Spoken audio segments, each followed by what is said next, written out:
I think. No, go ahead. You started. No. Ladies first.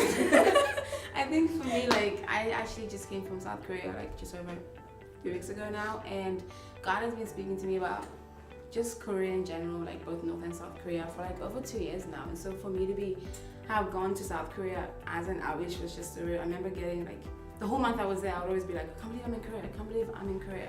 But for me, one of my highlights was we went to this city called Gyeongju, which I believe is the ex-capital of South Korea. And we were there for 10 days.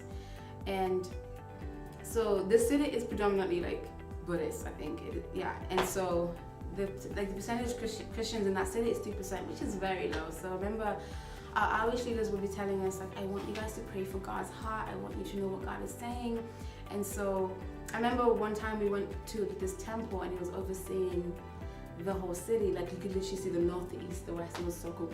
And I remember going to God and saying, like, God, what are you saying? What is on your heart for Gyeongju? Because the city doesn't know you. There's like only 3% of Christians and everybody's just so like, it's actually, I keep hearing the words like death, like it's spiritually dead. And while we were on top of the temple, I remember one of our leaders was saying, like, there's a lot of like tombs in this place, like they bury a lot of their kings and whatever. So I was like, that's why I keep getting death, because I think it's a spiritually dead city, because they don't really know God. There's so many temples all over the place, and the city is surrounded by mountains. So I remember overlooking the mountains, and God was like, you see these physical mountains, I'm also removing the spiritual mountains, and they're gonna hear God and they're gonna feel my love.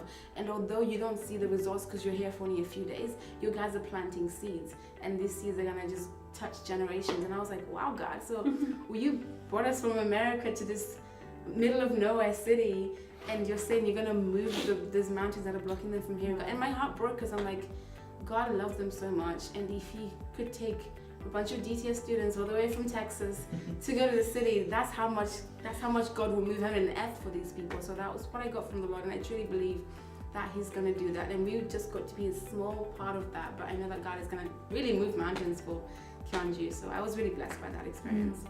Yeah.